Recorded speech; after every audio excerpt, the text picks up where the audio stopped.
नमस्कार। आज का हमारा टॉपिक रहेगा social hierarchy in Roman Empire. Roman Empire के अंदर जो पद सोपान था, सोशल सोसाइटी का जो हायरार्की की सिस्टम था, उसके बारे में हम आज अध्ययन करेंगे कि वो कैसा था। इंडिया के अकॉर्डिंग देखें तो जो वर्णा सिस्टम था वो 4 भागों में डिवाइड है, ब्राह्मणा, क्षत्रिय, वैश्य एंड शूद्रा।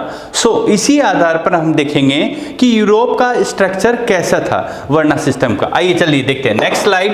नेक्स्ट स्लाइड के अंदर देखने को मिलेगा Tacitus describe the leading social groups of the earlier empire. रुकिए, टेसिटस कौन है? एक हिस्टोरियन है, वो डिस्क्राइब कर रहा है एज फॉलोज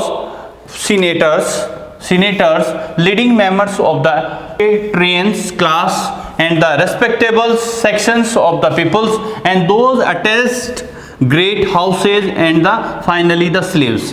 हमें प्रमुख रूप से टेसिटस के अकॉर्डिंग पर यहाँ देखने को मिलेगा कि इन्होंने जो रोमन सोसाइटी को देखते हैं सीनेटर के रूप में,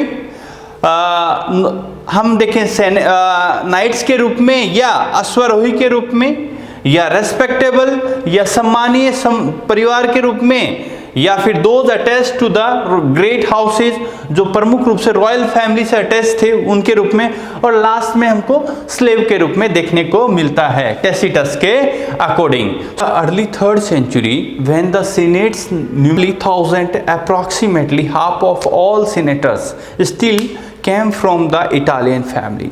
कहते हैं 3rd century तक भी हमको देखने को मिलेगा कि जो बेटा सेनेट है, हाँ सेनेट है, सेनेट में भी आपको क्या है सबसे ज़्यादा जो टोटल अगर 1000 इसका नंबर देखें तो 1000 का अगर 50% हो तो वो अभी तक किन फैमिली से, कहाँ की फैमिली से आ रहे हैं? इटालियन फैमिली से आ रहे हैं। ओके, इसका मतलब ये है कि अभी भी जो रोम और रोम के बाद जो इटालियन फैमिली थी उनका प्रभाव सीनेट पे बना हुआ था। ओके, नेक्स्ट स्लाइड के अंदर हम देखते हैं, नेक्स्ट स्लाइड के अंदर देखेंगे late Roman aristocracy was enormously wealthy but in the many ways less powerful than the purely military elites who came almost entire from the non-aristocratic backgrounds। आपको देखने को यहाँ पर ये मिलेगा बेटा कि 4th century के अंदर देखेंगे कॉन्स्टाइन प्रथम के समय, फर्स्ट के समय आपको देखने को मिलेगा कि यहाँ पर जो आपने देखा एक तो सेनेट्स के बारे में देखा, एक वो थे जो नाइट्स के रूप में थे, दोनों मिलकर एक समूह बनाते हैं जिसे हम एरिस्टोक्रेसी के रूप में जानेंगे। अब एरिस्टोक्रेसी क्या होती थी, उनका क्या होता था, ये देखेंगे कि 3rd century से पहले तक तो मोस्टली जो सेनेट्स या एरिस्टोक्रेसी के अंदर जो अपर क्लास के ही लोग आते थे, लेकिन 3rd century के बाद जो मिलिट्री के अंदर जो धीरे अपने अप्रोच के आधार पर, अपने काम के आधार पर जो राइज होके या निकल कर जो व्यक्ति आए थे वो भी अब नाइट के रूप में थे, जो वो भी अब एरिस्टोक्रेट कहलाने लगे थे। लेकिन जो प्योरली रॉयल क्लास से आते थे, प्योरली मिलिट्री एलिट क्लास से थे, उनके पास राइट या अधिकार ज़्यादा थे कंपैरेटिव नॉन एरिस्टोक्रेटिक बैकग्राउंड वाले लोगों से। ओके, नेक्स्ट चलते हैं। इस समय और क्या होता है? The middle class now consisted of the considerable mass of the persons of connected with the imperial services. Middle class भी अभी इंपीरियल मतलब शाही सर्विस से जुड़ा हुआ था, जो ब्यूरोक्रेसी और आर्मी प्रमुख रूप से थी।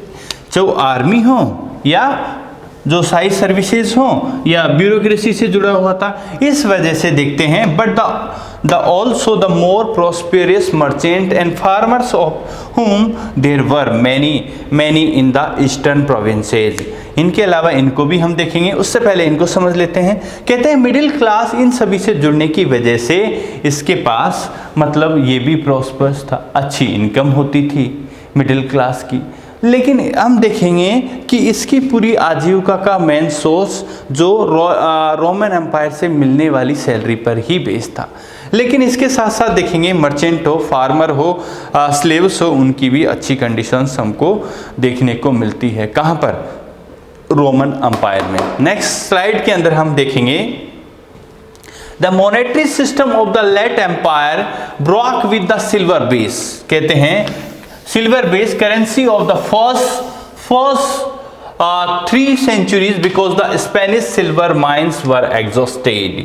क्या होता है, स्पेन के अंदर जो सिल्वर माइंस थी बेटा, एग्जॉस्टेड मतलब खत्म हो जाती है या मतलब चांदी की कमी आ जाती है माइंस के अंदर। And the government ran out the sufficient stock of the metal to support a stable coinage in the silver. अब सुन लीजिए, इसी समय क्या होता है बेटा, रोमन एम्पायर के अंदर जो करेंसी चलती थी उसके लिए, करेंसी के लिए उनको कॉइन वगैरह बनाने पड़ते थे। इससे पहले हमने देखा था कि यहाँ पर आपने दिनारियम के नाम से एक चांदी का कॉइन, सिल्वर कॉइन चलता था। तो अब चांदी की कमी होने से उस कॉइन वगैरह जो रोमन एम्पायर के द्वारा जारी किए जाते थे वो उसमें कमी आने लगी। तो इससे अब क्या होता है देखते हैं।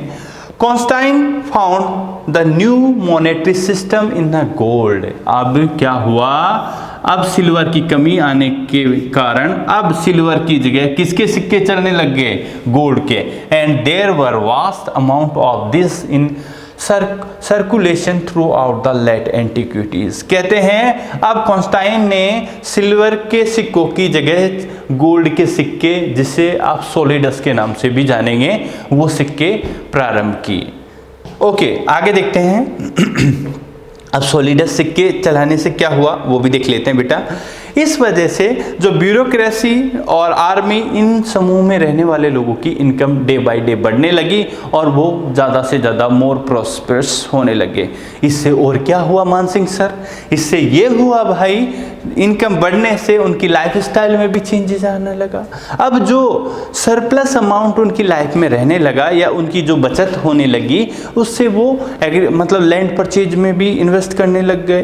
तो ऐसा वो कौन, रोमन एम्पायर के अंदर जो सोसाइटी थी वो मिडिल क्लास वाली सोसाइटी थी, वो ऐसा करने लग गई। अब इससे क्या हुआ, इससे हुआ तो लोगों की प्रॉस्पेरिटी तो हुई बड़ी, लेकिन धीरे धीरे हमको ये देखने को और भी मिलता है कि यहाँ पर इस समय, इस कालखंड के अंदर बहुत ज़्यादा भ्रष्टाचार बढ़ जाता है। उस वजह से अगर टॉप लेवल से बॉटम तक दिखाई देता है, चाहे आर्मी में हो, चाहे न्याय प्रणाली के अंदर हो, जुडिशरी सिस्टम में हो, या हर जगह हमें कुछ न कुछ मतलब कमियां नज़र आती है, भ्रष्टाचार बढ़ने लगता है। ऐसी चीज़ें हमको देखने को मिलती है जिसमें यहाँ के प्रमुख इतिहासकार, हिस्टोरियन मतलब बहुत बुरी तरह से कहते हैं कि मतलब भ्रष्टाचार किसी भी सभ्यता को या किसी भी साम्राज्य को नष्ट कर सकता है, ये सबसे बड़ी बुराई होती है समाज की। तो यहाँ भी वो देखने को मिलता है। बहुत सी बार बहुत सारे लोग साम्राज्य के खिलाफ खड़े हो जाते हैं, लेकिन साम्राज्य हमेशा ही निर्ममता के साथ उनका दमन कर देता है, उनके विचारों का जो भी साम्राज्य के अकॉर्डिंग मतलब अगेंस्ट रखने का प्रयास करता है, उनके विचारों का। सो आगे देखते हैं। The late Roman bureaucracy both of the higher and the middle was comparatively affluent groups because it drew the bulk of its salary in the gold and invested much in this buying the assets like the lands। अभी हमने आपको साथ discuss किया कि ये लोग जो जितने भी पैसा गोल्ड में प्राप्त करते थे, तो अब ये लोग एसेट्स क्रिएट करने में लग जाते हैं। कहाँ पर, रोमन एम्पायर के अंदर। सो आप सभी ने अभी पढ़ा कि रोमन एम्पायर का जो सोसाइटी कैसा था, वहाँ के लोग कैसे थे, किन किन समूह में डिवाइड थे। जैसा इंडिया के अंदर आपने देखा था कि ब्राह्मण, क्षत्रिय, वैश्य और शूद्र में डिवाइड था, वैसा ही वहाँ हमको देखने को मिलता है। वर्ग अलग है, लोग वही हैं, जैसे इनकम बेस पे आधार पर, जैसे आपने वहाँ पर देखा सबसे ज़्यादा सीनेट्स जो सबसे पावरफुल समूह था, उसके बाद में अश्वारोही नाइट्स के रूप में थे, उसके बाद नोबल समूह से देखे, उसके बाद आपने देखे बहुत ज़्यादा बड़े परिवार से संबंध रखने वाले देखे, स्लेव्स देखे। ये सब कुछ आपने टेसीसियस जो हिस्टोरियन है उसके अकॉर्डिंग आपने अध्ययन किया। Okay, thank you very much. I hope आपको बहुत अच्छा लगा होगा। अच्छा लगा हो तो प्लीज़ शेयर कीजिएगा और ज़्यादा से ज़्यादा लाइक कीजिएगा। ओके।